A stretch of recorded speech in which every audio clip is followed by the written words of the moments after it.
The Dark Corners Inside the Mental Hospital Part 1. 7:00 a.m. Breakfast. 8:00 a.m. Treatment. 9:00 a.m. Medication. 10:00 a.m. Exercise or therapy. 12:00 p.m. Lunch. 1:30 p.m. Therapy.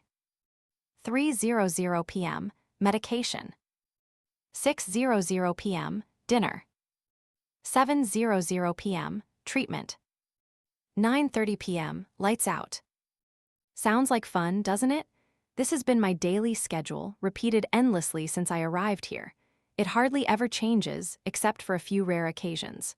Truthfully, I hadn't intended to include this part in my story, but since you asked, I'll indulge you. Writing all of this down also helps my state of mind a lot, at least. That's what my therapist keeps telling me. If you haven't read my story on Reddit, I sincerely recommend starting there. The first 6 parts are crucial to understanding what's happening to me now. If you plan to reread to catch up, do it immediately before continuing. A brief summary. I used to be a police officer in the small town of Mineral Wells, Texas, a place I like to joke was somewhere north of interesting and south of utter terror. After a series of supernatural events and a gradual mental breakdown, I was accused of murdering a retired teacher, a crime I did not commit. They said I had suffered a psychotic episode, or at least they claimed so, and the court deemed me mentally unfit to stand trial. Instead, I was committed to a maximum security psychiatric facility, which sounded like a madhouse, with a maximum sentence of 40 years. I only needed a little money to bribe a guard, which allowed me to hold a phone occasionally. The day the judge declared I had to go to the institution was the worst day of my life. He rebuked me right there in court for that horrific crime and for how many lives would be affected by it. I sat in silence, almost unblinking, lost in the void of the past, the thought repeating in my head, what did I do to deserve this? How did everything go so wrong again? Mary's family was present at the trial, their swollen, tear-streaked faces speaking volumes of their despair. Mary's son, who had flown in from another state, stood up on behalf of the family. He spoke of how she was a loving mother, a sister, and how much she was cherished. Every word pierced straight through me. I wanted to call out to them to tell them the truth, but I couldn't. Stan was also there, sitting silently in the back, not saying a word. As I was escorted from the courtroom, our eyes met for a fleeting moment. I only hoped the sorrow I saw in his eyes was for what had happened to Mary, not because he thought I was the one who had done it to her. The judge delivered his sentence coldly, saying he hoped I would never see the light of day again. When he mentioned the word, treatment, his voice seemed to be filled with contempt. Afterward, they took me back to the Mineral Wells Police Department, MWPD, to wait until a bed became available at the mental hospital. That night, instead of putting me in a private cell, they placed me with several other inmates, a few of whom clearly knew I had been a police officer. I survived that night with only my ego bruised and a few scratches on my fingers, but the MWPD wasn't done. The next night, I was attacked by 2 other inmates, resulting in a swollen nose and black eyes. They finally moved me to a private cell after about a week. The Palo Pinto County Sheriff escorted me to the psychiatric facility. I arrived in the early afternoon, still in my prison uniform and shackled after about a 3-hour drive. The blazing sun beat down from a cloudless sky. The facility was quite large, surrounded by a 15-foot-high fence, the top curving inward to prevent anyone from climbing out. There were guard towers at both ends of the fence, but I wasn't sure if they were manned. The police officers had called ahead, so the gate was open as we drove in. This is a prison, plain and simple, I thought as the car passed, a thought sparking in my mind that maybe the hearing was just a setup, and this wasn't a mental hospital at all. I wouldn't have been surprised if that miserable town had done something like that. The car drove past several parking lots, a few large buildings, and open outdoor areas before finally stopping in front of the hospital building. Inside, we entered an office where a woman was on duty. She typed on her computer for a moment, then picked up the phone and called someone, saying, 62733 has arrived from Mineral Wells. A few minutes later, a man in a white uniform emerged from the back. The officer unlocked my handcuffs and shackles and handed me over to him. "Welcome to Smithfield," he said, showing yellowed teeth. "Ready to get to work?" Smithfield isn't the real name of this facility, but for privacy, I'll call it that. I just stared at him, scrutinizing him. He was short and overweight, probably around 56, with short, close-cropped black hair neatly parted. His name tag read Brian. Not much of a talker, are you? It's up to you, either you talk now or later. His voice sounded friendly, but beneath it, something unpredictable lurked. He led me through the door behind him, deeper inside. Along the hallways were a series of rooms. The place seemed quite busy. Nurses and other staff hurried back and forth. At the end of the hallway was a card access door. He pulled out a card attached to his belt, swiped it, the light turned green, and the door clicked open. We continued down a second hallway. The walls were brick instead of drywall, and the doors were heavy, with reinforced glass windows crisscrossed with wire mesh. We passed a large dining room with an adjoining kitchen, surrounded by many turns, making it impossible for me to orient myself within the building. Another security door with a steel plate outside marked Unit E. We then stopped in front of one of the heavy doors. Here we are, home sweet home, eh? He was still smiling. He unlocked the door with a key and invited me in. The room was larger than my cell at the Mineral Wells Police Department, but not by much. It had a bed, a small desk with a metal chair, and no windows. Fluorescent lights like those in the hallway made the entire room feel empty and cold. For now, you'll be alone. Clothes and shoes are on the bed. Dinner at 6 p.m. He paused, and his smile vanished. I want to make one thing clear. You're not in charge here. I am, understand. His gaze swept over me from head to toe. I don't care that you used to be a cop. Here, you're nothing. With that, he left, and the heavy door slammed shut, leaving me alone. I woke up to the sound of a loudspeaker in the hallway. Apparently, I had lain down and drifted off without realizing it. I stood up and peered through the small glass pane on the door. A staff member was opening doors one by one, letting others out of their cells. I counted 6 people emerging from the room opposite mine. Finally, he came to my cell. You must be the new one. I'm Alex. Welcome to Smithfield. Please follow me. Alex was taller and thinner than Brian, with a receding hairline and a broader, older-looking face. I felt much more at ease with him than with Brian earlier. Why am I alone? I asked. Everyone is alone at first until they are evaluated and confirmed stable enough. Some people need longer before they can join others. He led me back to the dining area, which was already crowded with people lining up for meals.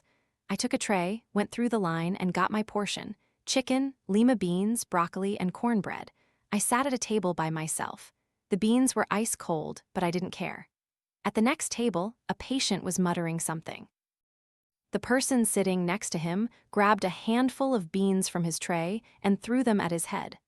A fight broke out, ending with security staff subduing and dragging both of them out. The rest of dinner passed normally. After eating, Alex found me and told me to accompany him to the psychologist's office. I complied. Good evening, I'm Caroline, she said with a friendly smile. You don't need to call me doctor. I'm the psychologist here, and my job is to assess your needs and design a suitable treatment plan for you. Tell me a little about yourself and how you came to be in this place. She had to persuade me for a while, but eventually I told her everything, the same story I'd been telling since the beginning. She took notes while I spoke, her legs crossed, glasses perched on the bridge of her nose. She was a bit older than me, but quite attractive. Her blouse was buttoned up to the neck, her skirt reached her knees, yet my mind couldn't help but wander to inappropriate thoughts about her. She slowly uncrossed her legs. I guess she noticed my gaze. She was the first person to treat me kindly in such a long time, and perhaps I was too desperate for attention. I pleaded with her to help me get out of here. The initial period is always the hardest, she said. Part of my job is to help you understand what happened to you, what you did, and how it affected others. I'll also try to find any underlying factors that led to your mental instability. Your treatment protocol may include medication, individual and group therapy, and other methods. I'm directly involved only in the therapy part. You'll find some papers on the table in your room. We've found that a blank page often helps patients express their emotions. My expression must have changed when she used the word patient. Yes, patient. Our goal is to help you recover and reintegrate into society as a normal citizen. Don't think of this as a sentence, but as an opportunity to mend what's broken. I shared with her the emptiness and depression that had plagued me since the incident at Norwood Hospital. When I mentioned that, her usually icy face showed a fleeting hint of understanding, but what did she understand? I also told her about the recurring nightmares. She said I would start taking some medications tomorrow morning. The meeting ended, and as I left the office, I felt as if the last bit of color had drained from the world. Back in my room, it felt very late, but it must still have been early. I knew time would pass strangely here. Without windows, we were almost completely cut off from the outside world, to the point where it almost didn't exist. There were no clocks anywhere. Most staff wore wristwatches.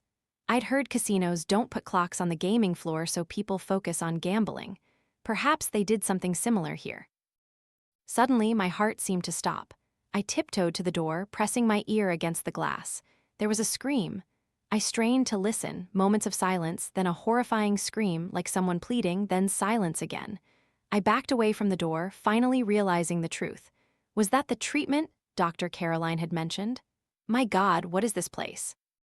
A scene from the Veterans Hospital flashed in my mind, and the white-coated doctor making the old man stab himself through the hand. My mind reeled, my stomach churned. I sat down at the small metal table, trying to focus on the dull hum of the ventilation fan on the ceiling. On the table were a few papers and a mechanical pencil. When I placed my hand on the table to pick up the pencil, the table wobbled slightly. I tried shaking it again, then knelt down to see if anything was stuck under its leg. Under the right leg, closest to me, was a tiny folded piece of paper, blackened, tucked into a rubber cap on the base. I pulled it out. The table no longer wobbled. I sat back in the chair, turning the paper over in my hands for a moment before opening it. Inside, a few words were neatly written in capital letters and signed, "You'll never get out. Welcome to Smithfield." A welcome indeed, but not the kind anyone would expect. Part 2. The next morning, as I was eating breakfast, another patient approached and sat down next to me. Her auburn hair and a forest of reddish-brown freckles must have been clear signs of the lively personality hidden within. "You must be new here, right? I haven't seen you before," she said. "Welcome to Smithfield." She suddenly lowered her voice and straightened up, clearly imitating how the guards said that phrase. Then she burst out laughing, and moments later, we both erupted in laughter. I think this was the first time I had laughed in at least a year. "I'm Sarah, by the way. Nice to meet you, Sarah." I looked down at my food again. Honestly, I wasn't very interested in talking. "How long have you been here?" she asked. "Yesterday, how about you?" 6 months or something. I was transferred from another Smithfield facility. Her face fell as if recalling something unpleasant. "Why?" I asked. She hesitated. I sort of stabbed someone. That jerk stole my tampons, so I made her bleed." She said it casually, as if the act was beyond her control. She must have seen my expression change.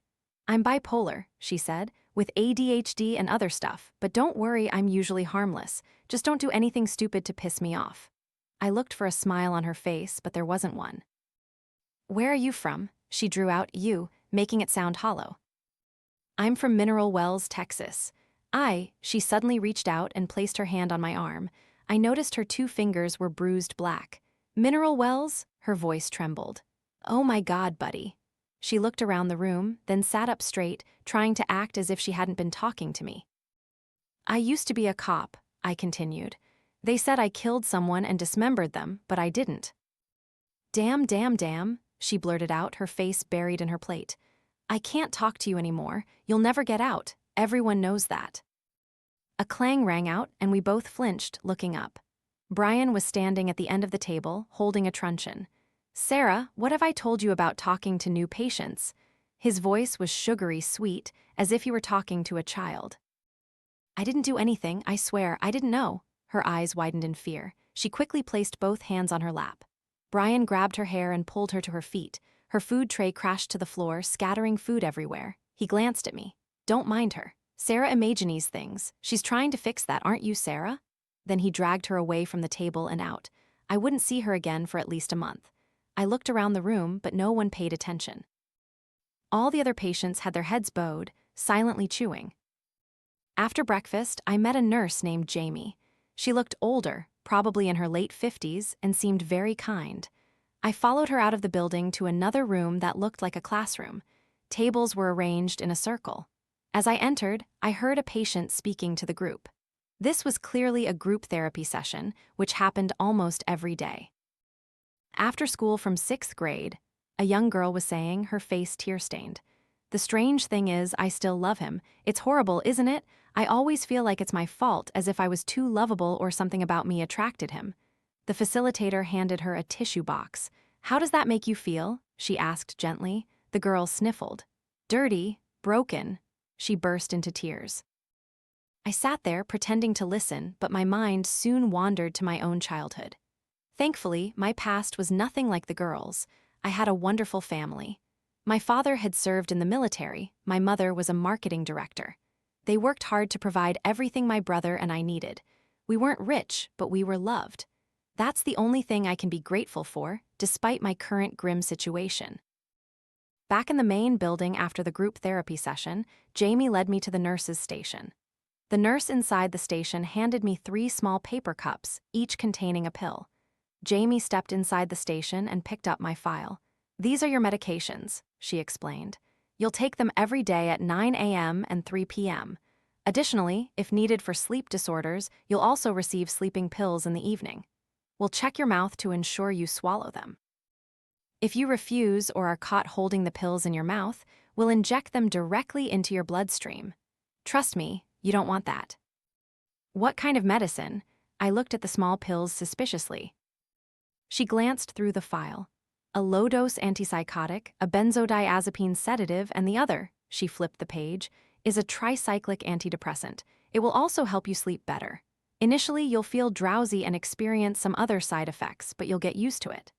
Seeing me standing still, she smiled and said, "Take them all, young man." Other side effects? My skin crawled at the thought, not to mention being forced to take antipsychotics even though I wasn't psychotic.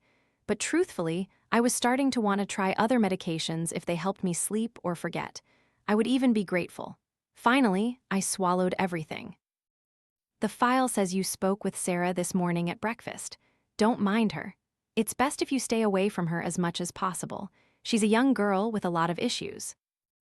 Things spread fast, I thought to myself. Jamie returned to the nurse's station, and Alex stepped out. Alex will take you outside for a bit. We retraced our steps through the path we'd used to go to the group therapy building, but at the left turn, we entered an empty courtyard within the facility grounds. I saw a few sets of tables and chairs outside, some with built-in chess and checkers boards, and also a bocce ball game set. Many patients were walking around.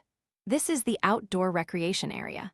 If you behave well and participate fully in classes and treatments, you'll be allowed out here to relax.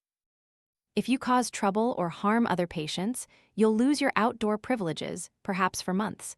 Some patients here haven't seen the sun in years. Alex's eyes scanned the surroundings. I need a smoke now, he said, leaning against the wall of a building, pulling out a pack of cigarettes. On the adjacent wall was a large sign with "No smoking on premises" in bright red letters.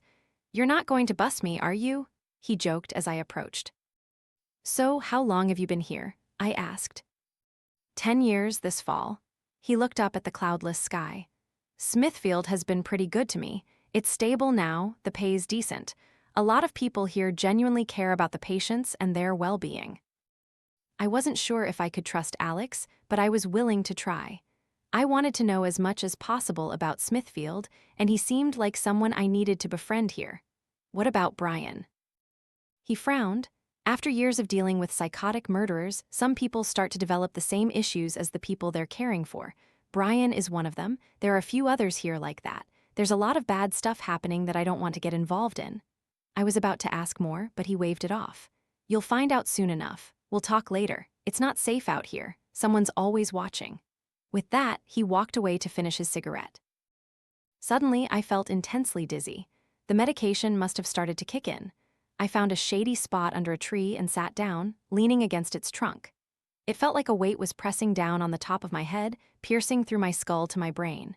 It felt like it was about to explode, leaving bits of flesh scattered on the grass, like the food Sarah had dropped earlier. I must have drifted off, because the next thing I remembered was Alex gently pulling me to my feet. The rest of the day passed similarly. I vomited after lunch, took more medication at 3 p.m., and was almost useless in my meeting with Dr. Caroline that evening. After dinner that night, there was a knock on my room door. "Come with me," Brian said concisely.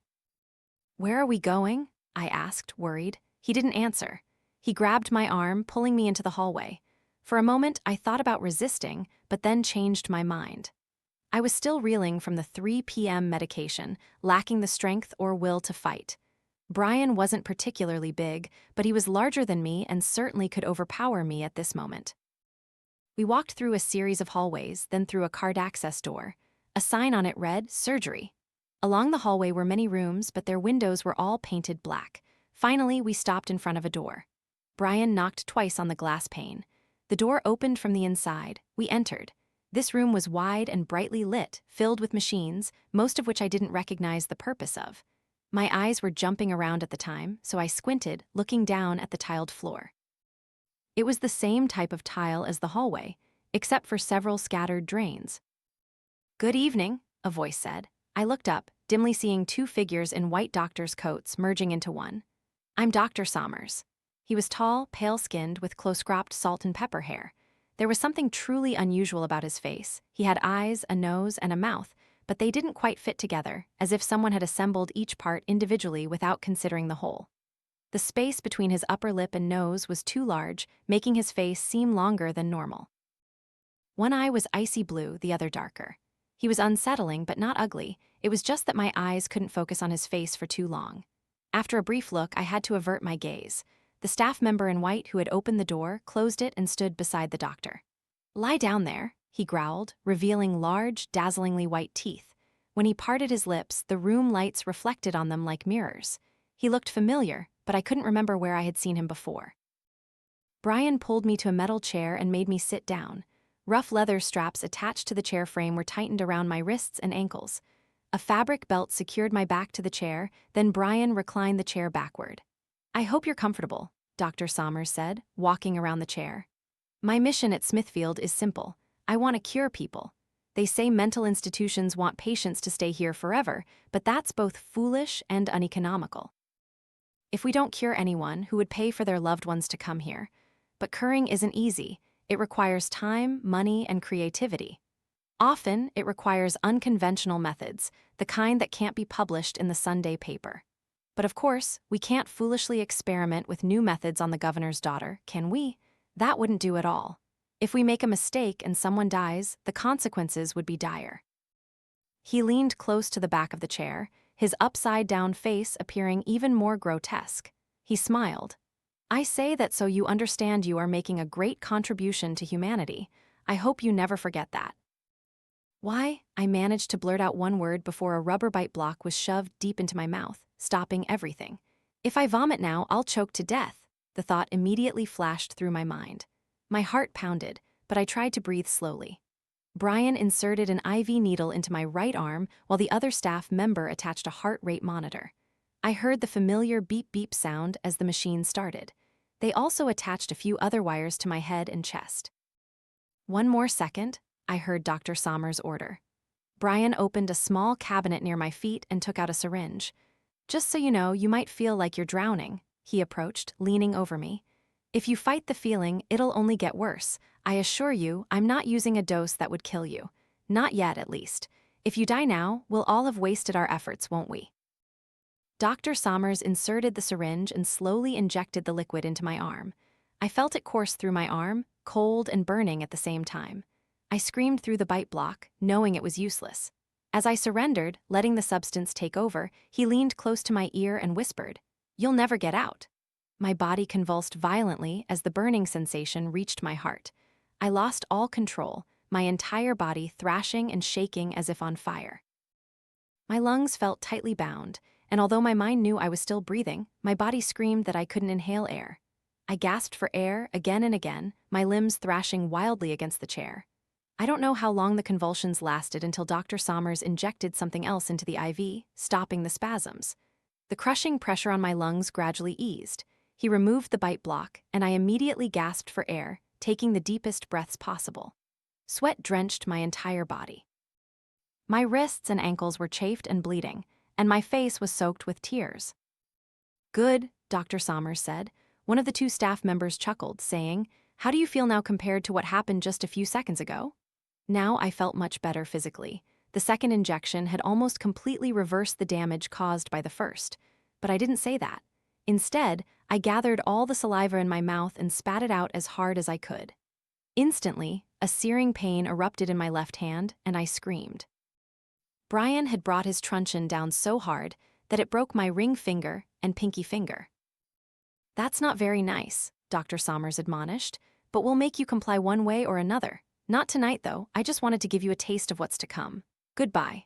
Brian and the other staff member unstrapped me and pulled me to my feet.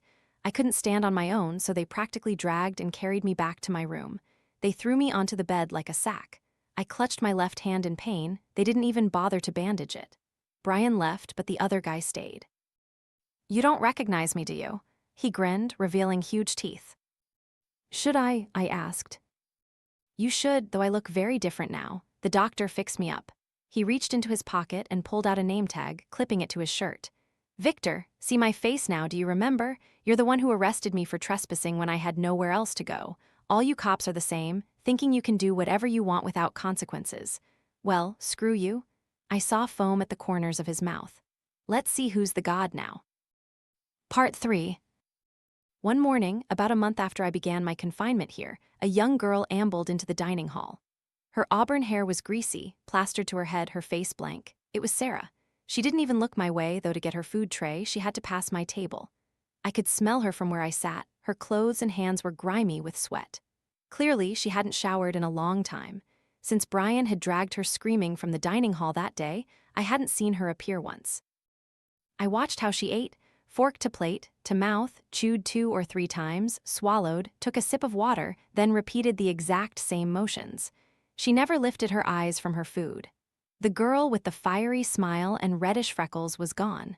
Someone had broken her spirit. Over the past month, I had learned a lot, so I wasn't surprised to see her in this state.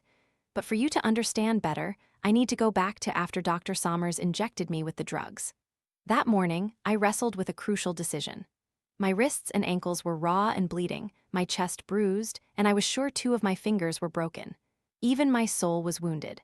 When I met Dr. Caroline that day, I knew she would ask about my injuries. Up until then, I had always been honest with her, but I was gradually realizing that the truth wasn't helping me or my friends. Where had the truth gotten me? Caroline was a good person, I was sure of that, and I was also sure she had no idea whatsoever about the experimental treatments I was undergoing. If I revealed everything, she would investigate what had happened, and that would not only put me in greater danger but could also put her at risk. I didn't want to burden her with anything more because of me, not again. So that morning, I told her that I had been uncooperative, so they had to restrain me, causing my injuries. At first, I wasn't sure if she was suspicious or if it was just my imagination, but I acted skillfully enough that by the end of the session, I was sure she believed me, and she promised to help me overcome the psychological problems I was facing. Finally, I understood that Smithfield was just like mineral wells. A game was being played with predefined rules. Breaking the rules wouldn't get me anywhere. I had to figure out how to play by the rules to reclaim my life. Later, when Alex saw my injuries and heard my account of what had happened, he was the only one I dared to tell the truth. He eventually agreed to talk to me late one night in my room. I distinctly remember his warning. "I'm not willing to get deeply involved in this with you," he said, "but I'll give you enough information to find your own way out." He explained the hospital's process for determining whether a person was eligible to remain there. By law, Smithfield detained patients who had been deemed mentally incompetent to stand trial for horrific crimes. Alex stated that although the judge had sentenced me to a maximum of 40 years, Smithfield didn't actually care about that specific number. It was just the legal maximum limit for how long they could hold me. Hearing that, I felt a wave of relief. Smithfield only continued to hold patients who were considered manifestly dangerous. A manifestly dangerous patient was someone who was not responding to treatment and needed to be confined in a maximum security hospital to protect themselves and the community. Conversely, a patient who was not manifestly dangerous was someone who was responding to treatment and stable enough to be transferred to a minimum security hospital. Another Smithfield facility was precisely such a minimum security setting, where Sarah had been before she stabbed another patient. At that moment, I understood that I had to do everything to pass the periodic assessment and be transferred out of Smithfield. There were still a few obstacles. First, to be transferred, a 5-member board of medical experts had to decide that I was no longer dangerous. They would base their decision on medical records provided by those directly treating me, including Dr. Sommers. With just this, I understood what Dr. Sommers' "you'll never get out" actually meant. He could write whatever he wanted and report whatever he pleased. The second issue was that there had to be a sufficiently long course of treatment before a transfer could be proposed. I wouldn't be able to leave here immediately, and I had already anticipated this. Alex believed that if Dr. Sommers was conducting medical experiments, he was doing it illicitly, without hospital approval. It was quite clear that if they knew what Sommers was doing, he would have been fired long ago. It seemed these things had been happening since Alex arrived at Smithfield. He had cared for dozens of patients with mysterious injuries of unknown origin, but had never been sure who or what caused them. He suspected Brian was involved, which I confirmed was true. I asked if he knew anything about Victor, but Alex said he had never seen him on a regular shift, so perhaps he was only brought in to assist Dr. Sommers specifically. I recalled the day I arrested Victor at Norwood Hospital. He was addicted to meth, smelled awful, and had black, rotting teeth. The MWPD police chief himself had told me to get him out of the hospital that very night. Why the rush? Why was the chief so interested in Victor? "Doc fixed me up," Victor had said in my room the night before. I guessed that Dr. Sommers needed someone he could trust, someone willing to do dirty work without asking too many questions. In return, Victor got a job, a new appearance, and a chance to get revenge on those who had previously oppressed him, and the Mineral Wells Police Department had facilitated it all. Alex also mentioned a disturbing incident that happened just before I arrived at Smithfield. A young girl named Michelle was found in her room, having hanged herself with a bedsheet tied to the doorknob. She hadn't been at Smithfield long and was also among the group of patients who exhibited mysterious bruises and injuries, but her file showed no signs of suicidal ideation. In fact, she was progressing well with all her treatment goals and was about to have a review session with the board. The incident was absurd, and coupled with the inexplicable injuries, Alex was highly suspicious about the cause of death. I asked what that had to do with me. He said Michelle was also from Mineral Wells. Furthermore, the reason I was at Smithfield that day was because her room had just become vacant. She was the M in the note under the table. I asked more about Sarah, whether she had any mysterious marks, but Sarah wasn't Alex's patient, so he didn't have any information. That was enough for that night. I promised to keep what he had told me confidential, and then we said our goodbyes. During my first month at Smithfield, I gradually got used to the medication schedule. They reassessed my prescription after I complained about the side effects, eventually giving me a more suitable dose and timing. The dizziness was now only fleeting, rarely bothering me. As for the constant fatigue and dry mouth, I gradually learned to live with them. Most importantly, the depression had significantly lessened, and I started sleeping well, though each dream was more vivid than ever. In most of them, I found myself standing over Mary's bloody body, holding the cleaver in my hand.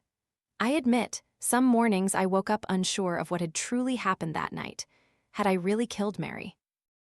The day Sarah reappeared, after what I assume was her solitary confinement, was also the first day I started telling Dr. Caroline the truth about my situation, partly because my mind was much clearer then. Initially, I said very little. When she asked about the whispered voices I had heard in the Veterans Hospital, I casually let slip that perhaps I was so stressed that I had imagined them, that no one else was actually there. She brightened considerably, viewing it as a major breakthrough in my treatment. I had started playing by the rules, but I also knew I couldn't give her everything she wanted at once.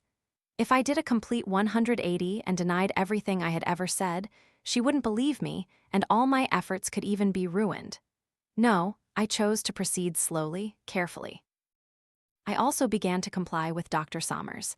I no longer spat, resisted, or screamed when I was tied to the chair at night. The more I struggled, the more severely I was injured. Clearly, Brian and Victor both enjoyed tormenting me, so it was best not to excite them further. That mindset was very difficult to maintain the first time Dr. Sommers introduced me to electroconvulsive therapy, ECT. Yes, this was the therapy that became popular in mental institutions in the 1940s, but today is usually performed under general anesthesia with low voltage to avoid severe complications. Of course, it should only be used for patients with schizophrenia, severe depression, or when all other methods have failed. There was another patient in my unit also undergoing ECT treatment. I had chatted with him a couple of times, which gave me some insight. I don't know what his personality was like before, but no matter what, I'd rather die than become a zombie like him now. Every time we spoke, he seemed dazed, half awake, taking several seconds to answer a question. Though he looked straight at me, his eyes were blank and sunken, reminding me of stroke patients I had encountered. He had no life left in him, as if everything that made him human had been stripped away, leaving only a walking, talking shell, but not a true person. Sometimes when we talked, he wouldn't remember our previous conversation. When I was restrained, they injected me with a powerful muscle relaxant to prevent me from injuring myself, but they didn't use anesthesia, meaning I was fully conscious throughout the procedure. The principle of ECT is to trigger a seizure, thereby stimulating the frontal lobe and reducing symptoms of various mental illnesses. Dr. Sommers placed electrodes on my right temple and turned on the machine, which I couldn't see but knew was working because of the humming sound, like some damned generator, and I was attached to it. My God, when the first current ran through my brain, it felt like I had been struck by lightning. All the muscles in my body tensed simultaneously. I felt like I was straining with all my might to fold inward into myself. The muscle spasms weren't long, but they were excruciatingly painful, causing me to bite down on the mouth guard so hard that a piece of my tooth chipped off. Wave after wave of current hit me until I was exhausted, my eyes barely able to open. That night, I was carried back to my room. Thankfully, he didn't shock me frequently enough to cause permanent damage, so I didn't experience severe retrograde amnesia, although he himself said it could be a side effect. While some old memories faded that I was sure I used to remember, most short-term memories were still intact. Nevertheless, it would eventually destroy me. Time was running out. About 3 months after I arrived at Smithfield, I learned why some people deserve to stay in this place for life. Because I knew how to behave in a treatment-oriented way, I often had time outdoors. That morning, I was playing bocce ball with a few other patients. The goal of the game is to throw heavy blue and red balls so they land closest to a smaller white ball that has been thrown earlier. At that moment, another patient and I were playing with the blue balls, while 2 others played with the red. It was the other team's turn. The guy holding the red ball threw it a little too hard, knocking his teammate's ball far away from the white ball, causing their team to lose points and my team to win. When he realized what happened, he went berserk, elbowing his teammate directly in the nose, sending blood splattering. The victim collapsed onto the grass. He immediately picked up a bocce ball and began repeatedly smashing it into the other man's head. I instantly jumped up from my seat and ran to find a guard who was in a blind spot, busy with something else. But when we returned, the sight before us horrified me, and honestly, even writing it now, I still shudder. It wasn't the first time I felt lucky to have become numb to what was happening around me. The deranged patient had smashed his teammate so hard that he was unconscious, then plunged 2 fingers deep into the victim's eye sockets, gouging both eyes out. They lay on the freshly cut grass, staring straight at me. Part 5. No way. If I do that for you and anyone finds out, I'll lose my job, Alex said, having just finished changing my bedsheets. He stuffed the dirty sheets into a laundry bag and turned to the door. Wait, I'll pay you. I have some savings. He paused but didn't turn around. I need to contact the outside world, Alex. You know I'm not crazy, and I promise I won't mess this up. He put the bag down and turned back. Okay, suppose I agree to bring a phone in. How do you plan to get it and the money? I have a friend who will bring both. I just need you to smuggle the phone in. I meant Stan, but honestly I didn't know if he would help. Please, Alex. I tried to sound as desperate as possible. I'll think about it, he said, turning and walking away. I dared not press him further. Throughout the next week, I still saw Alex, but he didn't bring up the topic. I had almost lost hope until Alex stopped by my room one afternoon during recreation time. He sat on the bed. All right, if I do this, it has to be my way. Any way you want. You can only use the phone in your room, no taking it anywhere else. I'll give it to you when my shift starts and take it back when my shift ends. No pictures, no calls. You can use the nurse's Wi-Fi. I'll give you the password. If you get caught, I'll deny all involvement and report that I saw you talking to someone near the fence. You'll definitely lose your outdoor privileges, that's the least of the consequences. His eyes hinted at far worse things. And I want $5,000. I had that much in my savings account but didn't want to agree immediately. We haggled back and forth a few times, and finally, he settled on $3,500. Take it or leave it. Deal, I replied. Now, how do we get the phone and money to you? One afternoon, Alex lent me the landline phone in the nurses' station while the other nurses were busy. I called the garage where Stan worked, judging by the uniform he wore the day we met. I wasn't sure if he still worked there, but I took a gamble. Luckily, Stan was the one who answered. We didn't talk much and got straight to business. Since Alex would be directly smuggling the phone in, Stan wouldn't actually be breaking any serious laws.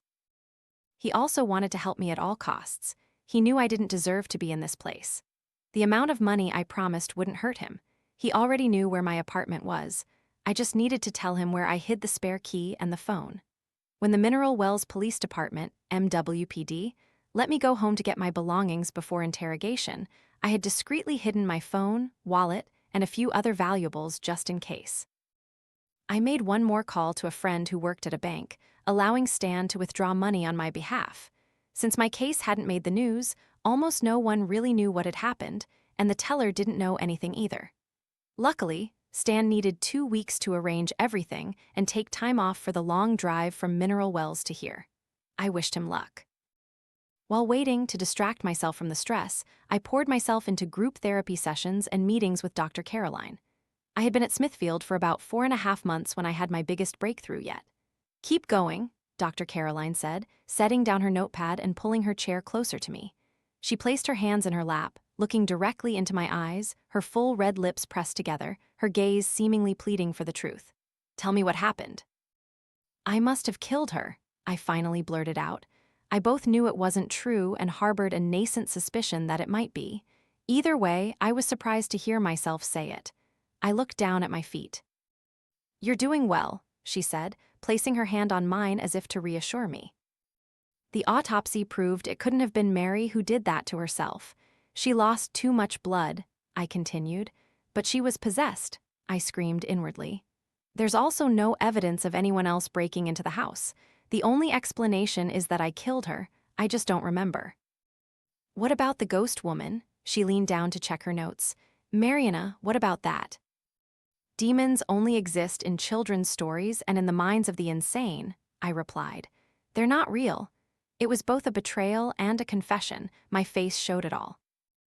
That's enough for today. Well done, she said, withdrawing her hand. You've made a lot of progress lately, though it was slow at first. If you keep this up, I think I'll be confident enough to tell the review board that you're completely harmless. Maybe we can get you out of here soon, she smiled. But Dr. Sommers had other plans for me. I don't know if he saw what Dr. Caroline wrote in my file, but that night was the worst I had endured with the shock machine. After they strapped me down, they still injected the muscle relaxant as usual, but this time something else was mixed in. Moments later, the entire room swayed in my eyes, not spinning, but as if melting. When Dr. Sommers leaned down to look at me, this time he looked exactly like Johnny Depp's character on the famous Fear and Loathing in Las Vegas poster, his face contorted, his neck elongated like taffy. No sympathy for the devil, keep that in mind, I suddenly thought. Buy the ticket, take the ride. This time, the electrodes were attached to both sides of my head. Victor was the one adjusting the dial, and when he turned on the machine, the pain was 3 times worse than before. The intensity of the current running through you is proportional to the amount of damage it causes, Dr. Sommers said with a laugh. 2 electrodes are better than 1, that was his point. I had tasted full power, enduring this kind of pain in such a dazed state. I thought even Hunter S. Thompson couldn't have survived, but I somehow was still alive, or at least, I hoped most of me was. As I lay there waiting for the next round, I heard Victor say something to Dr. Sommers, my eyes closed. He must have thought I was unconscious. When do I get to have some fun with that Mineral Wells girl? That Sarah chick? Victor's voice was hoarse, like someone with damaged vocal cords. It seemed Dr. Sommers had fixed his face well but couldn't fix his voice. 2 thoughts occurred to me simultaneously. She's also from Mineral Wells, and oh damn. Then I heard him grunt. I squinted just enough to see Brian pulling his truncheon back to his side. Dr. Sommers's voice was lower. He knew how to whisper. Whatever he said pleased Victor. I dared not imagine what his private time with Sarah would be like, so I immediately promised myself I would find a way to warn her. 2 days later, Alex came to my room again. "Here's yours," he said, holding out a cell phone. "My phone, how do you have it?" I asked, bewildered. He looked at me for a moment, perhaps wondering what I was up to. "This is your phone, the one you paid me to bring in. Remember our agreement." I honestly don't understand what you're saying," I confessed. Perhaps my expression was genuine enough for him to realize I wasn't joking. He sat down and slowly explained everything again. I had asked him for it, and when he spoke, I slowly remembered. So Stan had finished his task. Alex was worried about my mental state and intended to back out, but I reassured him that I knew what I was doing and would keep my promise. This was the first time my short-term memory had been affected, and it terrified me. It felt like someone had scooped out a memory for a moment, leaving a temporary void.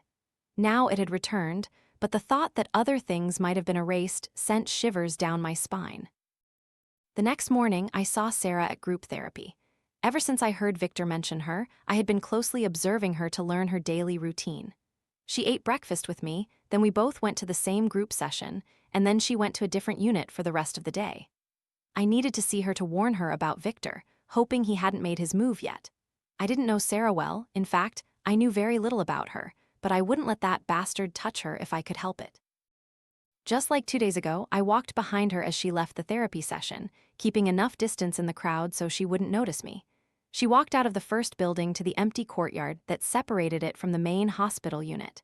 She stopped to talk to someone, waiting for the crowd to pass. I seized the opportunity.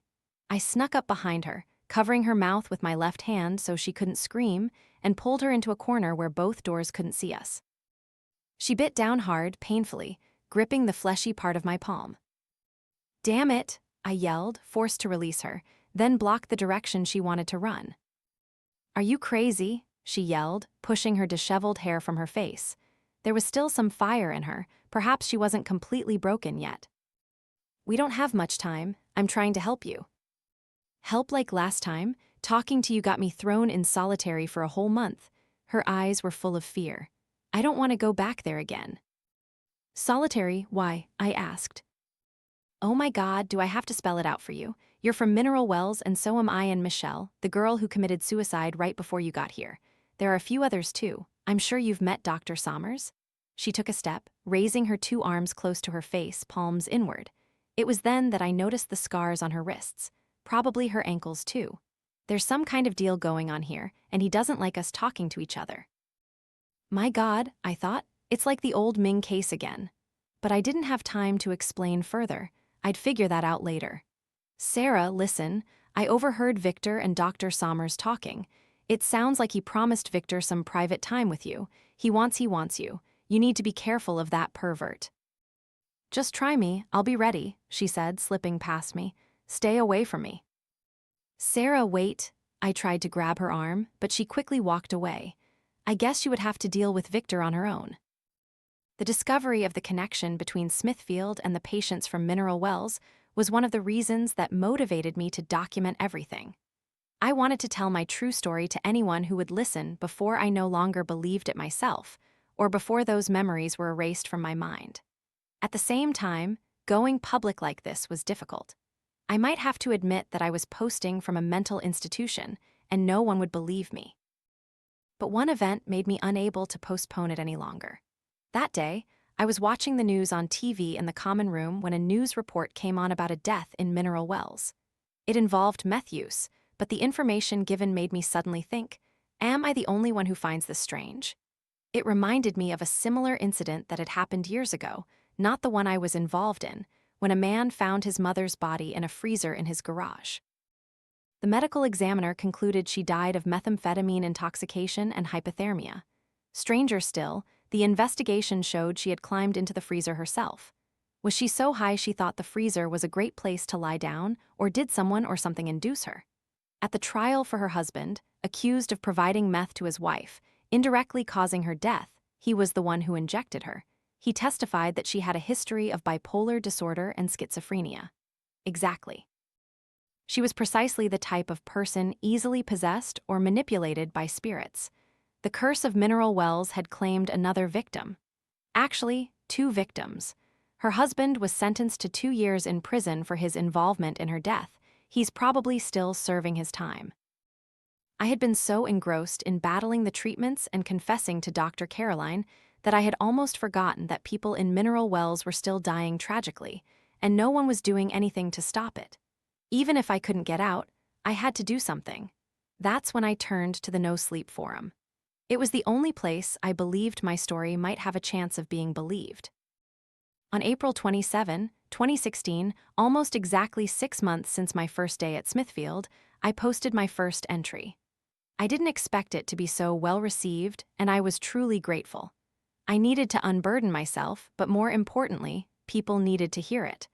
The public had to know what was happening because I might never return to help stop it.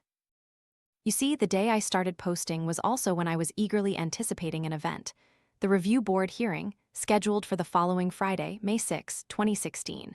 But when I reread my post from that Friday, 9 days later, I saw it was filled with sadness and despair. There would be no happy ending here. Sadly, life doesn't always go as we wish. It's darker, crueler, and more unfair than we want to admit, and we have to live with the scars.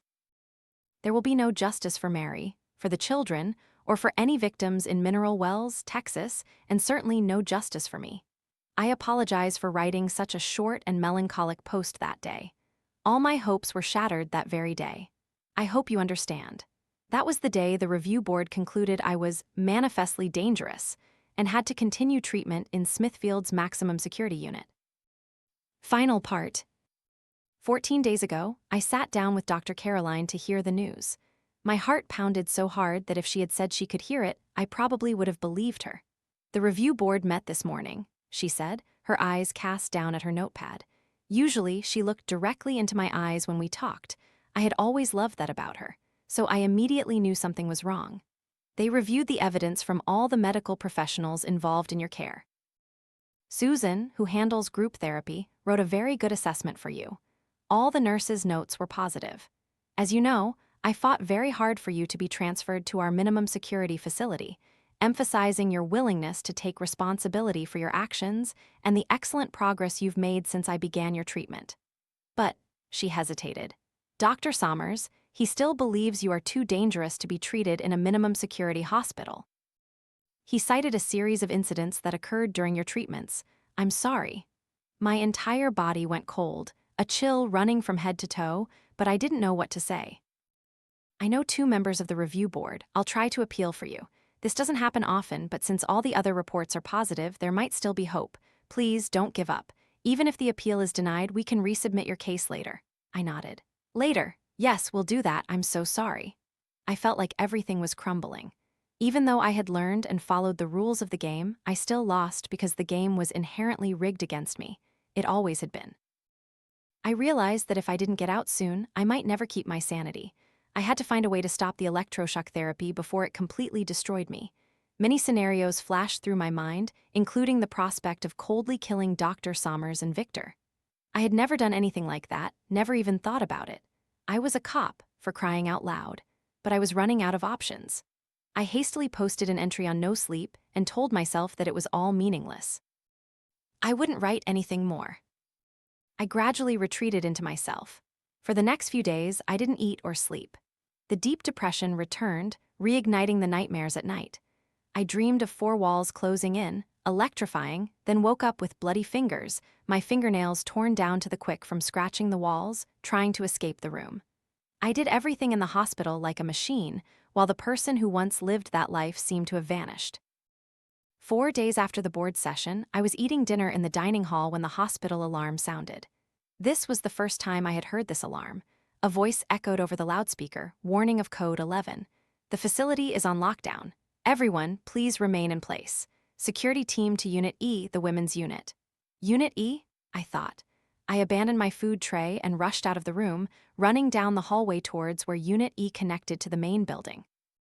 Before I even reached the heavy metal door, I heard a commotion. The door was opening. Several guards stood holding the door, nurses and orderlies rushed in. Some patients also began to gather around the door. Echoing from the end of the hallway, I heard a deep, agonized scream of profound suffering. It was unmistakably Victor's voice. For a moment the crowd parted and I saw him lying on the floor, his upper body protruding from an open cell. His eyes were closed, whimpering pitifully. His lower body was still inside the cell, but I saw a large streak of blood slowly spreading across the hallway floor. I didn't know whose it was. Then the surging crowd blocked my view. The alarm continued to shriek. Nurses were screaming frantically, trying to staunch the wound. "Where's the tourniquet? Can you clamp it?" Check the other victim. "She's bleeding too. Get all the patients out of here." Someone pulled me from behind. Realizing I was being dragged away by security, I reluctantly submitted, knowing that staying wouldn't help. As I was pulled out, I heard a shrill, feminine voice rising above the din. At first, I thought she was crying, but it wasn't pain in that voice. She was laughing. The next day, the hospital buzzed with rumors about what had happened. The statements of the victim and the perpetrator needed to be kept confidential, but things like this couldn't be kept secret for long. That night, Victor had cornered Sarah alone in her cell after dinner. According to her account, he punched her several times in the face, breaking her nose, then forced her onto the bed. Instead of resisting, Sarah told him she had been fantasizing about him. She allowed him to remove his pants and underwear, allowing him to sexually assault her from behind. It was then that she reached under her pillow and pulled out a sharpened toothbrush she had hidden for days. She spun around and began stabbing Victor repeatedly in his exposed area. As he screamed and tried to shield himself, she stabbed his arms and hands as well. In a furious frenzy, he rolled off the bed and fell to the floor, but she didn't stop. Many stabs missed their target, slashing his thighs. One cut through his femoral artery, creating that large pool of blood. Finally, she stopped, dropping the weapon and screaming for help. The wound on his thigh was low enough for medical staff to bandage and staunch the blood in time to take Victor for surgery. Thanks to that, he survived, though he lost a lot of blood. His penis was almost severed, but I heard they reattached it in emergency surgery. Whether it would function again remained to be seen. Apart from a broken nose, Sarah suffered no other injuries. Most of the blood on her was Victor's. I couldn't forget her last words to me, "I'll be ready." And ready she was. After that incident, things became even more chaotic. As soon as her health stabilized, Sarah was urgently transferred, but I don't know where. Perhaps back to Smithfield's low-security facility, where she had been before. As for Victor, he was interrogated by hospital management and then arrested for sexual assault. In his statement, which was mostly rambling nonsense, he spoke of the experiments he conducted with Dr. Sommers, things the hospital was completely unaware of. Through my experience in interrogation, I understood his meaning. He wanted to use the incriminating information against Sommers to bargain for a reduced sentence or a plea deal. Thieves among themselves know no loyalty. I heard the hospital opened an internal investigation into Dr. Sommers's activities. I believed this because, since Sarah's incident, all my treatment sessions with him had stopped. However, I suspected the investigation wouldn't lead anywhere. A scandal involving a deranged psychiatrist would be a death sentence for the hospital in terms of funding, and besides, those in power always protect their own. It was highly likely this would be hushed up. But if it helped end his tyrannical reign, even with just a glimmer of hope, I felt some peace of mind. For my part, the investigation inadvertently brought an unexpected benefit. This morning, I was called to Dr. Caroline's office. She sat in her chair, as meticulously dressed as ever, her hands nervously clasped together, her high heels tapping anxiously on the floor. I sat down, as I had done for the past 7 months. She couldn't contain her excitement any longer. "You're going to be transferred," she said, showing me a piece of paper. It was a letter from the review board. I dared not read, "What's how?" Thanks to this investigation, all of Dr. Sommers's recent records were scrutinized. Since his was the only negative report the board relied on when reviewing your case, they have overturned their previous decision. Furthermore, my 2 acquaintances on the board have been following your case, so your file will be processed first. You could be transferred as early as next Monday. She looked at me, searching for an emotional reaction. When you achieve something you've worked incredibly hard for but never truly believed you could attain, it's hard to describe. It's as if you're afraid to believe the news is real because you can't bear another broken hope, being deceived twice. So you only allow yourself cautious joy. I didn't jump for joy or shout, but I stood up and held out my arms for a hug. She didn't hesitate. I'll carry the memory of that embrace for the rest of my life. I quickly looked into Smithfield's minimum security facility. I wasn't sure if I would be allowed to have my phone or continue using the internet there. It turned out that the facility had been operating for nearly 100 years and had a reputation for being haunted. People rumored that lights in some buildings would turn on and off, doors would open and close on their own. There were stories of patients who had died there still wandering the hallways, searching for peace. I don't know whether to believe it or not, but I do know it's closer to mineral wells than where I am now. Either way, I'm willing to take the risk. To me, the living are far scarier than ghosts. Now I sit at the small metal table in my room, focusing on the dull hum of the mechanical fan overhead, while the table wobbles slightly under the weight of my arm. The last thing I do in this Smithfield is very important. I just tore the blank piece of paper in front of me in half, blackening one side. When I finished, I flipped the paper over and began to write, "You will get out. There is always hope."